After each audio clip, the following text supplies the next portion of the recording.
blood and power. These were the twin obsessions that had shaped the reign of Henry VIII, and in January of 1547, both were slipping from his grasp. The king's swollen, rotting body lay trapped within the great bed of Whitehall Palace, a monarch reduced to a suffering prisoner of his own flesh. Courtiers whispered in hushed tones, "The lion is dying." Yet even in those final weeks there was fear in their voices, for though the beast was near death, his claws could still tear lives apart with a stroke of the pen. It is difficult to imagine now that this monstrous figure, gasping for breath in darkened chambers thick with incense, had once been the most dazzling prince in Christendom. In his youth, Henry had been celebrated as a golden image of Renaissance kingship, tall, athletic, and impossibly charismatic.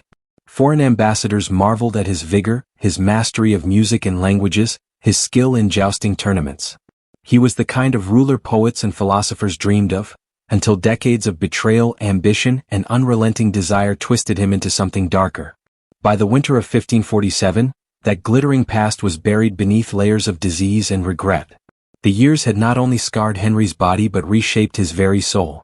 His reign, once a stage for chivalry and pageantry, had become a theater of blood. 2 wives executed, thousands of subjects sent to the block or stake, monasteries torn apart stone by stone, all justified by the king's will. And now, in the silence of his chamber, surrounded by physicians too terrified to speak the truth, Henry faced an enemy he could not intimidate or command, his own mortality. The transformation from golden prince to grotesque tyrant raises a haunting question. How does power itself corrupt not only the spirit but the very body? The truth of Henry's decline lies not only in his political decisions or infamous marriages, but in the slow and relentless collapse of flesh, a collapse that mirrored the decay of the Tudor world around him. Before diving into these forgotten stories of survival and suffering, if you enjoy learning about the hidden truths of history, consider hitting that like button and subscribing for more content like this. And please comment below to let me know where you're listening from.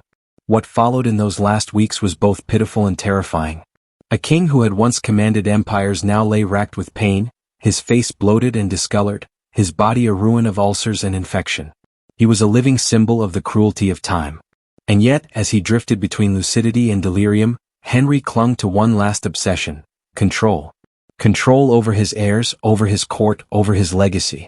Even as his breath grew shallow, he would not surrender his throne, not even to death itself. This was the Lion in Winter, a monarch whose roar was fading, but whose shadow would stretch across England long after his final breath. To understand the tragedy of Henry's last days, we must return to the beginning, to a time when he was not yet the bloated tyrant of legend but a dazzling youth whose very presence captivated Europe. Born in 1491, the second son of Henry VII, young Henry was never expected to be king. He grew up in the shadow of his elder brother, Arthur, and this freedom allowed him to pursue learning, sport, and music with unrestrained enthusiasm. He was tall, over 6 feet, a giant among his contemporaries, and as he matured he became the embodiment of the Renaissance ideal. His skin was fair, his hair a bright auburn, and his body strong, quick, and graceful. Ambassadors who visited the Tudor court in his youth wrote admiringly of him. They spoke of a prince who could joust with the finest knights, then retire to play the lute with skill that rivaled professional musicians. He wrote poetry, debated philosophy, and rode horses with unmatched elegance. One Venetian diplomat gushed that he was the handsomest potentate I have ever set eyes on, while others described him as a king destined to bring glory not just to England, but to the whole of Christendom. In those days, Henry delighted in spectacle. He loved tournaments, masks, and displays of chivalry that harkened back to Arthurian legend. England saw in him a living image of Camelot reborn. Courtiers admired not only his strength, but his warmth and humor. Unlike his father, Henry VII, who was cautious and often austere, the young prince radiated vitality and charisma. The people adored him, seeing in their monarch a reflection of the Renaissance spirit sweeping across Europe. But beneath the glittering surface, cracks had already begun to form. Henry's obsession with legacy, especially the need for a male heir, was seeded early. His father had seized the throne through conquest, not divine right, and Henry knew the Tudor dynasty was fragile. Every joust he fought, every dance he led, every portrait he commissioned was more than vanity, it was an act of propaganda. He was presenting himself as the unshakable pillar of England, the man who would secure his family's hold on power. And yet, the very qualities that made him magnetic, his restless energy, his boundless appetites, his unshakable conviction that he was chosen by God, would become dangerous in time. Power magnified his passions, and the Golden Prince began little by little to harden into the Iron Tyrant.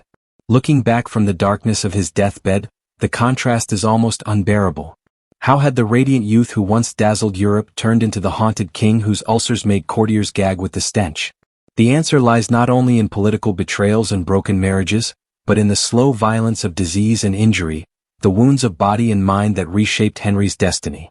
The boy who had once seemed a perfect prince would not remain untouched by the cruelty of fate. By January of 1547, Henry's body had become a grotesque battlefield. The once athletic prince who had jousted with Europe's finest knights now struggled to lift himself from bed. His immense weight, by some accounts close to 400 pounds, pressed down on weakened joints and inflamed flesh. His legs were riddled with ulcerated wounds that refused to heal, gaping sores that oozed and reeked so foully that attendants covered their noses with perfumed handkerchiefs. Some claimed that the odor alone could make men retch in his presence. The decline was not sudden. It had been building for decades. A jousting accident in 1536, when Henry was thrown from his horse and struck unconscious, may have been the turning point. His leg was badly injured, and though physicians treated it as best they could, infection likely lingered, transforming what should have been a temporary wound into a lifelong torment. The leg grew prone to ulcers, swelling with fluid, and each year the pain worsened. Unable to exercise as before, Henry's once powerful body thickened with fat, his face growing bloated, his waistline swelling beyond recognition. Desperate for relief, physicians turned to the tools of Tudor medicine, tools that were as brutal as they were ineffective. Bloodletting was performed to balance the humors. Herbal poultices were packed against his sores. At times, even ground human skulls and exotic concoctions were applied in the hope of drawing out infection. None of it worked. Instead, the king endured cycle after cycle of pain and temporary reprieve, his physicians more terrified of displeasing him than of admitting their helplessness. Modern historians and doctors believe Henry likely suffered from type 2 diabetes, severe gout, and possibly osteomyelitis, a deep bone infection that would explain the constant agony in his legs. Every step he attempted sent fire shooting through his body. By his final years, mechanical devices, primitive lifts and chairs, were required to move his enormous frame. His once proud stride had vanished, replaced by the humiliating reality of immobility. For the attendants tasked with caring for him, the work was grueling and revolting. They labored to clean the sores, to change the sheets reeking of decay, to roll the king's massive body from side to side when he could no longer do so himself. Yet even in this pitiful state they dared not show disgust, for a single flicker of revulsion could end in dismissal, or worse. Service to the king was both privilege and torment, and Henry's body, breaking down from within, became a silent tyrant of its own. The irony was bitter. Henry had built his early reputation on physical dominance, on the image of a strong virile ruler commanding respect through sheer presence. But now that same body had betrayed him, collapsing under the weight of excess and time. He had once ruled England through strength of arms, yet his flesh now ruled him through weakness and disease. As his body deteriorated, so too did the kingdom's illusion of stability. For courtiers, watching their sovereign's decline was not merely tragic, it was terrifying. If the king himself could not command his body, what did that mean for the body politic of England? If Henry's body was in rebellion, his mind proved no less treacherous. The king's legendary temper, once explosive but calculated, now erupted into storms of fury that bordered on madness. Servants crept through the corridors of Whitehall with dread, for a single misplaced word or careless glance could ignite his wrath. At times, he flew into rages so violent that his attendants feared for their lives. At other moments, he sank into lethargy, slumping in his bed as if the weight of his own crown had finally crushed him. Contemporaries recorded troubling signs of hallucinations. In the stillness of his sick room, Henry cried out to faces no one else could see, specters of his wives and rivals, men and women he himself had condemned. Some whispered he saw Thomas More, standing silent in judgment, his head severed but his gaze unyielding. Others claimed he called out for Anne Boleyn, as though the woman he had destroyed returned in vengeance. To the king's fearful court, such visions were more than illness, they were divine retribution. In Tudor England, madness was not viewed as a clinical condition but as a sign of spiritual corruption or punishment from God. For courtiers steeped in superstition and fear of damnation, the king's delirium carried a chilling message. Perhaps the Almighty himself had turned against Henry. The same monarch who had declared himself supreme head of the Church of England now seemed tormented by doubts. caught between the rituals of Catholicism and the new doctrines of Protestant reform. Even when his mind cleared, Henry's paranoia deepened. He obsessed over betrayal, convinced that plots coiled around him like snakes in the dark. His courtiers saw him mutter over his will, scratch shaky signatures onto execution orders, and demand loyalty from men who dared not meet his eyes. To them he was no longer just their ruler, he was a man haunted by demons of his own making. The chamber itself seemed to mirror his descent. Thick tapestries failed to conceal the echo of his screams that rattled through the palace corridors. The stench of rot and incense lingered in the air, a suffocating haze that clung to all who entered. Those who left the room spoke of a presence so heavy it felt as though death itself sat at Henry's bedside, waiting patiently for its claim. The irony was cruel. Here was the man who had executed wives, destroyed monasteries, and bent a nation's faith to his will. Now, stripped of the armor of certainty, he faced visions he could neither silence nor banish. No decree, no sword, no scaffold could rid him of these phantoms. They were his truest enemies, creations of his conscience, rising to confront him in his final days. Even as Henry's body rotted and his mind faltered, the machinery of power continued to grind around him. The king's death would not only end an era, it would decide the fate of England itself. At the center of this looming question was a frail boy, Edward, Henry's 9-year-old son by Jane Seymour. He was the heir Henry had waited so long to secure, the child for whom 2 queens had been cast aside and another executed. Yet Edward's youth and delicate health left the kingdom trembling on the edge of uncertainty. Powerful factions gathered like vultures circling the dying lion. On one side stood the conservative Catholic nobles, led by Thomas Howard, Duke of Norfolk. They dreamed of restoring England to the old faith, mending ties with Rome, and reversing the upheaval of Henry's Reformation. On the other side stood the Protestants, led by Edward Seymour, Jane Seymour's ambitious brother, who envisioned a bolder transformation of England into a Protestant stronghold. Both sides knew that whoever controlled Edward would control the throne. Henry, even in his decline, sensed these machinations. His paranoia was sharpened by the knowledge that men whispered over his corpse before it was even cold. He clung to the documents that would outlive him. His will, his lists of trusted counselors, his carefully worded decrees. He hoped to script the future from beyond the grave, to bind ambitious men with the chains of royal command. But history has shown how fragile such hopes are when the hand that signed them has turned to dust. For those within the palace walls, the atmosphere was one of suffocating fear and anticipation. Courtiers maneuvered quietly, pledging loyalty to both factions, hedging their bets on who would rise after Henry's final breath. Servants carried messages in whispers, their eyes darting nervously, aware that one overheard word might mean ruin. The court had always been a theater of intrigue, but in these final weeks, it became a crucible where ambition and terror fused. Beyond Whitehall, the rest of Europe watched keenly. Francis I of France, Charles V of the Holy Roman Empire, and the Pope himself all had vested interests in the fate of England. A child on the throne could mean opportunity, alliances to be forged, influence to be bought, invasions even to be considered. England's enemies and allies alike waited for the moment when the news of Henry's death would break, when the game would begin anew. And yet, within the chamber itself, the dying king remained a figure of awe. Even gasping for air, even bloated and diseased, Henry's presence was enough to terrify those who served him. They knew that until his last breath, his pen could condemn, his word could destroy. That truth kept every man on edge, aware that the king's will, both his physical document and his personal temper, still had the power to decide who lived, who died, and who would rule when he was gone. Thus, the shadow of succession loomed not as a hopeful dawn but as a gathering storm. England waited, breath held, for the lion's final roar. The court of Henry VIII in those final days became a fortress of silence.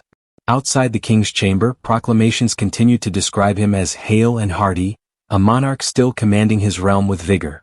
But those who passed through the heavy doors of Whitehall's sickroom saw a very different truth. Behind the draped curtains and the darkened windows, the body of the king lay bloated and reeking, a husk of its former grandeur. The air itself betrayed the secret. Incense burned constantly, not for devotion but to mask the stench of infection. Attendants carried perfumed cloths to their faces, yet still the odor clung to their skin and hair when they left the room. Tapestries muffled the sound but not completely. Now and then the king's agonized cries carried into the corridors, chilling the servants who scurried past. It was a scene at once pitiful and terrifying, a spectacle too dangerous to admit aloud. For the monarchy, secrecy was survival. News of a dying king could shatter the fragile balance of power. If England's enemies learned of Henry's true state, they might strike. If ambitious nobles sensed weakness, they might seize the moment. Thus, the truth was hidden beneath layers of ritual and denial. Only the most trusted attendants were admitted, each bound by silence more powerful than any oath. Yet the silence itself bred unease. Servants whispered in corners of what they had seen. The immense bed draped in black fabrics, the king's face yellowed and swollen, his breath rattling in his chest. Some swore they had heard him speaking to invisible presences, naming long-dead wives or muttering pleas for mercy. Others described how he lay surrounded by relics of power, jewels, seals, and documents, as if hoping these objects could shield him from the decay gnawing at his flesh. Beyond the chamber, courtiers kept up the charade of normalcy. Audiences were staged, proclamations read, dinners served, all carefully choreographed so that no hint of weakness reached the public. But the lie weighed heavily. Every noble who bowed in the great halls of Whitehall knew they bowed to a ghost, a king whose soul seemed already halfway gone. What was most chilling was not simply Henry's decline, but the fear it inspired in those around him. No one dared speak of death in his presence. No one dared suggest that the king prepare his soul. For Henry remained dangerous even in his weakness, a man whose paranoia could still condemn others to the tower. Thus, the courtiers smiled through clenched teeth, murmured words of loyalty, and prayed in secret that the ordeal would end soon. Behind the curtains of Whitehall, England's most notorious king lay wasting, and yet the kingdom itself seemed suspended in time, holding its breath. The silence was not just secrecy, it was dread. The physical torment of Henry's final weeks was almost beyond comprehension. His ulcerated legs had grown so foul that some claimed the very marrow of the bone was visible through the rotting flesh. At times, the pain was so sharp that even the brushing of sheets across his skin brought screams that echoed down the stone corridors. Attendants learned to move with agonizing slowness, fearful that the slightest mistake might trigger one of the king's paroxysms of agony. His physicians, desperate to ease his suffering, turned to remedies that were equal parts brutal and absurd. Poultices were applied, containing everything from boiled onions to strange powders ground from human remains. They believed such grotesque concoctions might draw the poison out of his wounds. Nothing worked. The sores festered, the odor grew worse, and Henry writhed helplessly in his bed, trapped within a body that had become his enemy. One treatment alone brought relief: opium. Administered liberally, it dulled the worst of his pain, yet at a cost. The drug clouded his already failing mind, sending him drifting in and out of delirium. Sometimes he seemed lost in feverish visions. Other times he fell into stupors so deep that attendants feared he would never wake.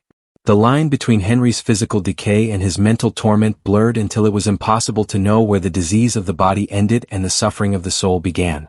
For those who served him, the task was grueling.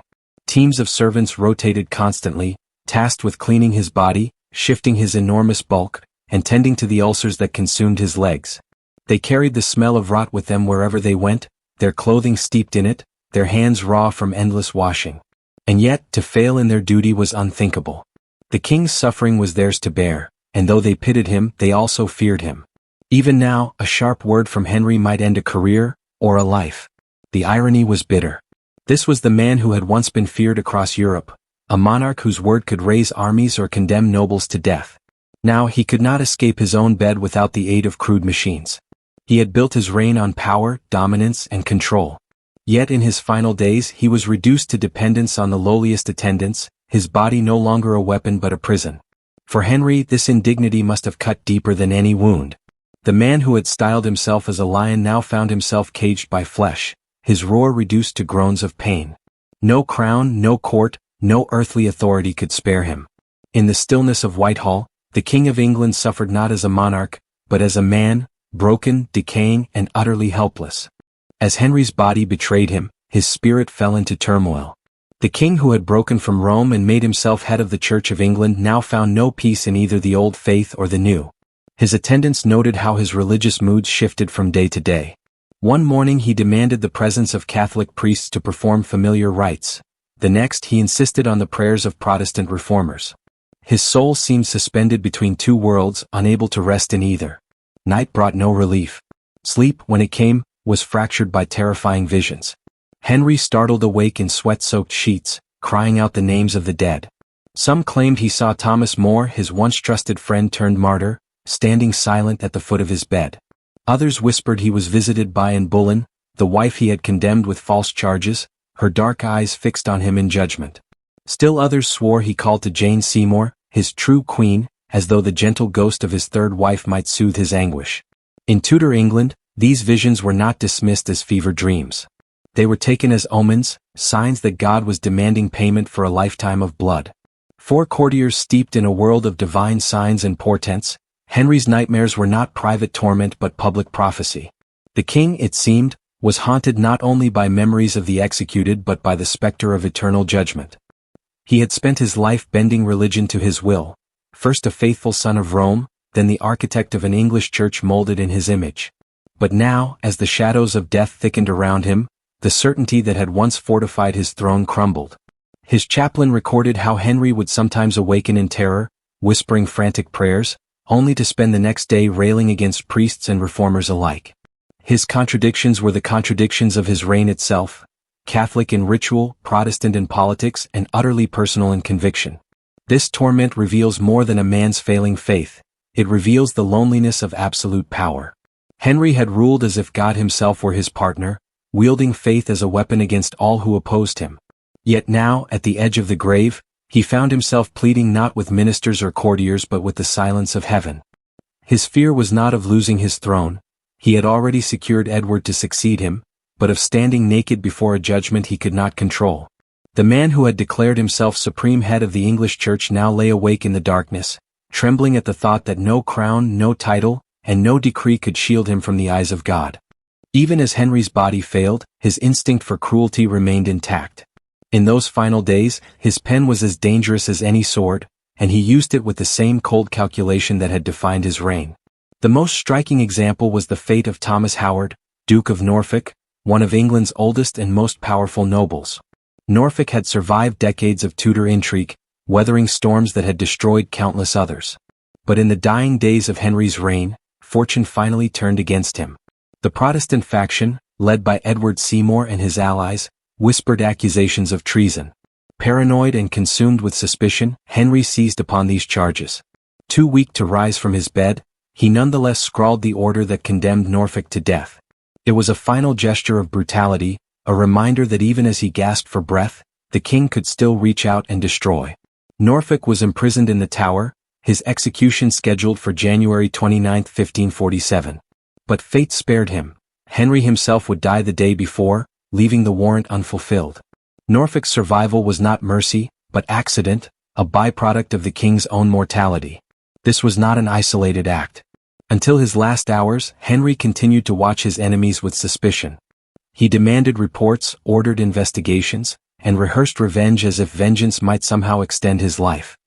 He clung to power not with strength, but with fear, ensuring that no man could feel safe so long as he still drew breath. To those around him, it was a chilling paradox. The king lay broken in body, bloated and racked with agony, yet he remained deadly. A gesture of his hand, a mark of his quill, could still decide the fate of England's greatest men. It was as if Henry's cruelty had become the one part of him untouched by decay, his final weapon against a world closing in. This ruthless persistence also revealed something deeper, Henry's terror of being forgotten, of losing his grip on the realm he had bent to his will. By condemning Norfolk and others, he was not merely striking down rivals. He was reminding his court that even as his body rotted, his authority was absolute. To the very end he was determined to be feared. And so, while his ulcers oozed and his mind wandered, the lion still clawed. His reign had been built on violence and control, and in his last days he showed that he would not relinquish either, not until death itself silenced him. On January 27, 1547, the struggle between Henry and his own body reached its terrible climax.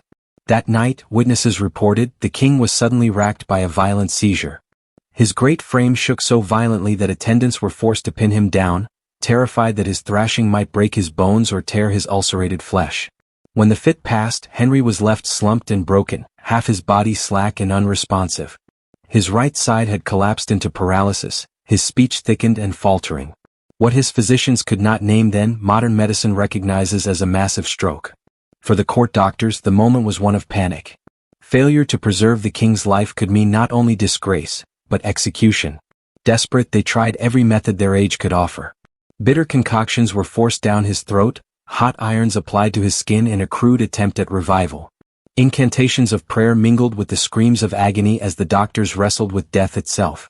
But Henry remained a broken figure, his body refusing to obey him, his voice little more than a strained whisper. The fear in the chamber was more than medical. A dying king was a political earthquake. If word escaped that Henry's condition had worsened, factions might strike prematurely, seizing power before the crown had formally passed. Worse still, foreign enemies could take advantage of the chaos. France, the Empire, even Scotland, all might move against a kingdom suddenly left exposed. Thus, the king's collapse was not announced. Behind the sealed doors of Whitehall, attendants swore to silence while England outside continued in ignorance. But no one within those walls could ignore what they had seen. The lion, once the embodiment of strength, now lay helpless, his eyes glazed with fear and his mouth twisted by paralysis. Even in his feeblest state, however, he commanded dread. No courtier dared whisper of succession in his hearing, for Henry's mind, though clouded, remained dangerous. A nod of his head, a flick of his pen could still send men to the block. That night, the palace held its breath. The king lingered between worlds, his body ravaged, his authority crumbling, his soul pulled toward judgment. The man who had once seemed unstoppable now lay captive in his own flesh, unable to command even his limbs. His roar had become a rasp, but still the silence of his court testified to one truth. Until death took him, Henry remained king. In those last fragile days, access to Henry was guarded with almost sacred intensity. Only a handful of attendants were permitted into the darkened chamber, and at their head stood Thomas Cranmer, the Archbishop of Canterbury. Once a scholar and reformer, now the king's most trusted spiritual advisor, Cranmer understood the stakes better than anyone. The king's condition could not be revealed too soon, nor could his soul be left untended. Cranmer became the gatekeeper of the royal deathbed. He decided who entered and who was barred. Even Queen Catherine Parr, Henry's sixth and surviving wife, was at times kept away, her visits carefully limited. It was not cruelty but strategy. Too many eyes, too many tongues, could turn a sick room into a battlefield of ambition. Cranmer swore those who entered to silence, reminding them that a single whisper could plunge England into chaos. As Henry drifted in and out of lucidity, Cranmer remained constant at his side. He prayed, read scripture, and tried to anchor the king's fevered mind. Yet Henry was unpredictable. At moments, he seemed consumed with terror of damnation, begging for mercy. At others, he fell back into stubborn silence, unwilling to confess, unwilling to yield. His lifelong defiance, the same defiance that had broken from Rome, seemed to burn even as his body decayed. Then came the moment that has echoed down through history. Henry, unable to speak, was asked by Cranmer to affirm his faith. "Do you place your trust in Christ?" the archbishop asked, bending close to the bed. The king could no longer form words, his mouth slack from paralysis. Instead, he lifted his hand and squeezed Cranmer's with what little strength remained. To Protestants of later generations, this gesture became proof of Henry's deathbed conversion, a final turn toward evangelical faith, a rejection of the ceremonies he had once clung to. To Catholics, it was an empty act, too ambiguous to erase a lifetime of sin. To his contemporaries, it was something far simpler, the last conscious motion of a dying king. That final squeeze of the hand carried more weight than volumes of doctrine. It was the echo of a monarch who had ruled by will alone, now reduced to a gesture. For those present, it was a sign that the lion still lived, though his roar was gone. For Cranmer, it was a soul entrusted to God, torn between fear and faith in its final hour. The chamber grew quiet. Outside, the court remained restless, courtiers straining for news they would not receive. Inside, the king lay fading, a once mighty ruler clinging not to power but to the hand of a single man. On the cold morning of January 28, 1547, the breath of England's most infamous king finally failed. Henry VIII, who had ruled with fire and fear for nearly 4 decades, slipped into his last coma and did not wake. Those gathered in the chamber described the moment as strangely subdued. No final thunderous words, no grand pronouncement of legacy, just the rasp of failing lungs, the stilling of a body once feared across Europe, and silence. Yet even in death, Henry's presence was overwhelming. His corpse lay enormous, bloated, and discolored, a grotesque monument to the very excesses that had defined his reign. Physicians and attendants who dared look upon him closely were confronted with the brutal truth. The king had not died as a golden monarch, but as a man broken by flesh, undone by his own appetites and afflictions. The official record would later mark his passing simply as natural decay, But those who stood at his bedside knew the reality was far darker. A lethal convergence of heart failure, infected wounds, and diseases long festering within his frame. His death created a vacuum so dangerous that secrecy became the crown's first response. For 3 full days the news was hidden from the kingdom.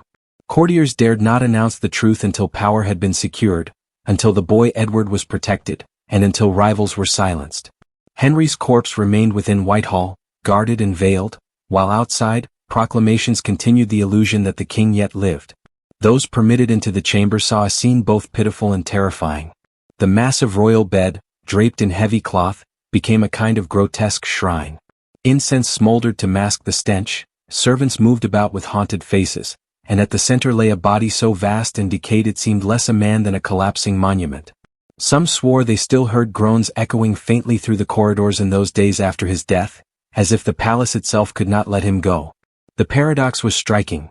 Here was a king who had once executed queens, defied the Pope, and commanded armies across Europe. Now, his death had to be hidden like a guilty secret, lest the delicate balance of succession shatter before his son could be crowned. It was not majesty that defined his end, but concealment. And so Henry passed not in triumph but in shadow. The lion, whose roar had shaken nations, lay silent at last, his body betraying the myth of invincibility he had crafted so carefully in life. What remained was a kingdom waiting for the curtain to rise on the next act, and a court whispering prayers that the chaos of his reign would not return with even greater fury. The death of Henry VIII did not end his torments. In some ways the king's body betrayed him more in death than it had in life. The physicians and embalmers who approached the task of preserving his corpse were horrified by what they found. His flesh was swollen and soft, his internal organs diseased beyond recognition. The liver was scarred and failing, his heart distended and heavy with strain. Infection had left its mark everywhere. Even the most seasoned attendants, men accustomed to the grim work of embalming nobility, were shaken by the ruin before them. Tudor funeral customs demanded dignity, but Henry's body defied every effort. Embalmers worked frantically to cut away the worst decay, removing organs and filling the cavities with spices, herbs, and resins meant to delay decomposition. Yet the king's immense size made their task almost impossible. The coffin itself had to be specially built, wider and stronger than any other in memory, reinforced with lead to contain the bulk of a monarch who had once been the embodiment of strength. But even iron and oak could not contain the corruption. As Henry lay in state at Whitehall, a disturbing rumor spread. The coffin began to leak. Gases built within, forcing fissures in the heavy casing, and fluids seeped onto the chapel floor. According to one account, dogs lapped at the liquid before horrified attendants drove them away, a grotesque final indignity for a king obsessed with majesty. Though officials tried to silence the story, the tale spread quickly, whispered as proof that divine justice had reached even into the royal coffin. Yet these horrors were not unique to Henry alone. In Tudor England, the preservation of bodies was a crude and imperfect science. Without refrigeration, even kings decayed swiftly, and rumors of bodies bursting, coffins cracking, and foul odors overwhelming chapels were not uncommon. Still, the scale of Henry's decomposition stood out, a physical reminder of his indulgence, his illnesses, and his mortality. For his courtiers, the sight was almost unbearable. This was the man who had been painted by Hans Holbein as broad-shouldered, commanding, the very picture of invincible kingship. Now, in death he was reduced to something monstrous, a body that mocked the grandeur of the crown. It was as though the flesh itself rebelled against the myth, dragging the king back into the same decay that awaited every peasant and pauper. In life, Henry had sought to be more than mortal, reshaping church and kingdom around his will. In death, his body proclaimed the opposite truth, that even the mightiest ruler cannot command flesh to obey. The lion had not only died, it had rotted, and all England could smell it. On February 16, 1547, England staged one of the most elaborate spectacles of Tudor ritual, the funeral procession of Henry VIII. It was not simply the burial of a king, it was theater, a performance meant to mask the grotesque realities of his corpse and to project an image of majesty that death itself had already stripped away. The coffin, vast and lead-lined to contain his swollen remains, was drawn through the streets by black-draped horses. The weight was so immense that it required reinforced carriages and additional bearers. Along the roads, thousands of mourners gathered, their silence heavy, broken only by the tolling of bells and the shuffle of hooves. To the people, the sight was less about grief than awe, a final display of power orchestrated to remind them that their king, though gone, had ruled with unmatched authority. Above the coffin rested a wax effigy of Henry in his prime, broad-shouldered, strong-legged, the very image painted by Holbein. This false body stared out at the crowds with defiant eyes, hands on hips, projecting an illusion of immortal majesty. Few who saw it would ever glimpse the reality, the bloated, decaying mass sealed within the coffin. The effigy, not the corpse, became the king's final public face. When the procession reached Windsor Castle, the ceremony culminated in St. George's Chapel, where Henry was laid to rest beside Jane Seymour, the only wife who had given him a son, and the only queen spared the fate of rejection or execution. That choice was deliberate, a final gesture meant to sanctify Jane as the rightful mother of the Tudor dynasty. By burying himself beside her, Henry ensured that the narrative of his reign would end not with the memory of Anne Boleyn's fall or Catherine Howard's betrayal, but with the image of Jane, the quiet, obedient wife who had fulfilled his deepest obsession. The symbolism was unmistakable. In death, Henry sought to rewrite his legacy just as he had in life.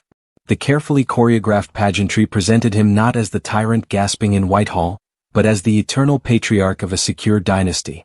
Black banners, solemn chants, and glittering heraldry disguised the truth. A kingdom poised on the edge of crisis, led now by a child, while enemies circled abroad. For the ordinary people who lined the route, the spectacle carried both sorrow and fear. Henry had been their ruler for nearly 40 years, his will shaping every corner of their lives. To see his coffin pass was to witness the end of an era. Yet beneath the ritual grandeur, a question lingered in every heart. Would the boy King Edward inherit not only the crown but the strength to hold it? The funeral of Henry VIII was thus not only a farewell but a mask, a final attempt to cloak a rotting reality in the splendor of kingship. The lion's body was buried, but his shadow marched on. In the weeks after Henry's burial, the image of the dead king began to transform. The bloated corpse sealed in its coffin was quickly forgotten in favor of something far more useful, the mask of majesty. Court painters and chroniclers reached back to earlier visions of Henry, the broad-chested monarch painted by Hans Holbein, legs spread in defiance, hands planted firmly on hips, a gaze that seemed to challenge all who dared look upon him. This portrait, crafted decades before his death, became the lasting face of Henry VIII, not the disease-ravaged body that had horrified his attendants. Holbein's image was no mere likeness. It was propaganda, carefully constructed to project dominance, virility, and power. In the painting, Henry looms larger than life, a colossus of flesh and authority. There is no chair, no throne. He stands on his own strength, filling the space like a conqueror. For centuries, that was the Henry remembered, not the man whose ulcers leaked through his bandages, but the monarch whose stance still radiates command. This was the great paradox of Henry's legacy. The truth of his final days was grotesque, humiliating, even pitiable. Yet the image he left behind was indestructible. Art concealed decay. Memory concealed weakness. And in the centuries to come, the myth of Henry VIII would grow not from the reality of his suffering but from the power of his portrait. The king himself had planned it this way. His will, a sprawling document of more than 30 pages, revealed his obsession with shaping the future from beyond the grave. He meticulously arranged the succession, first to his son Edward, then to Mary, daughter of Catherine of Aragon, and finally to Elizabeth, daughter of Anne Boleyn. By securing the line, he sought to bind England's fate to his blood alone, ensuring that the Tudor name would outlive him. And in this Henry succeeded. Though dynasties rose and fell across Europe, the Tudors endured, each of his 3 children wearing the crown in turn. The succession was not smooth, rebellions, conspiracies, and executions lay ahead, but the line itself was preserved, just as Henry had decreed. It was as if the king, though dead, still gripped England by the throat. His body had rotted, his coffin had cracked, but his will, his portraits, and his propaganda endured. In the minds of his people, Henry remained not the dying tyrant, but the mighty ruler immortalized in paint and parchment. The mask of power had triumphed over the man of flesh. And for centuries that mask would shape how history remembered him. When the bells of London finally tolled on January 31st, announcing the death of Henry VIII, the kingdom did not awaken to freedom from his shadow. It awoke to a new struggle for control. His son, Edward VI, was just 9 years old, a pale and scholarly child, more suited to books than to battlefields. The crown now sat upon a boy's head, and the question of who would truly wield its power became immediate. Henry's will had named a regency council of 16 men, meant to govern collectively until Edward came of age. It was an attempt at balance, a safeguard against any single nobleman rising to dominance. But almost as soon as the ink was dry, the council fractured. Edward Seymour, uncle to the new king, outmaneuvered his rivals with ruthless efficiency. Within days, he had secured the title of Lord Protector and Duke of Somerset, placing himself at the helm of government. Henry's carefully constructed plan for shared power collapsed almost instantly. This swift betrayal of the king's final wishes revealed a cruel irony. The monarch who had controlled every aspect of his kingdom in life could not control the future in death. The men he had trusted to guard his son instead devoured one another in a scramble for supremacy. The same court that had whispered in fear around his sickbed now roared with ambition, each man eager to carve his place in the new order. For the kingdom at large, the transition was uneasy. The people had lived under Henry's domineering presence for nearly 40 years. Now they found themselves ruled by a council they did not know and a boy they could not trust to command. Rumors spread of weakness, of England vulnerable to foreign invasion, of nobles preparing to use the young king as a puppet. Every proclamation declaring Edward's authority rang hollow, for all knew the child was no more than a figurehead. The irony deepened further when one considered the funeral that had just passed. All the grandeur, all the spectacle of Henry's burial had been designed to project stability and continuity. Yet beneath the banners and chants, the truth was already unraveling. The lion had roared for the last time, and the cub left in his place was too frail to fill the silence. What remained was a regency of shadows, men scheming behind closed doors, whispering in council chambers, and cloaking their ambitions in the language of loyalty. England was entering a dangerous experiment, governance without a king's commanding presence. It was an experiment that would not only test the strength of the Tudors but also begin reshaping the very nature of monarchy itself. In life, Henry VIII had dreamed of a tomb as colossal as his ego. He commissioned plans for a monument that would dwarf every other royal resting place in England, a vast structure adorned with 40 bronze statues, a towering equestrian figure of himself at its center, and enough gold and marble to rival the shrines of ancient emperors. It was to be a monument not only to a king but to a dynasty, a message carved in stone that the Tudors were eternal. But like so many of Henry's ambitions, the project outlived both his body and his treasury. The wars with France and Scotland, the endless palatial constructions, and the king's extravagant court had left England's finances gutted. By the time of his death, money for such grandeur no longer existed. The monument was left unfinished, its fragments lingering in storerooms, its plans abandoned. Even the great bronze statues, once meant to guard Henry's eternal majesty, were melted down during the English Civil War a century later, recycled into weapons of destruction.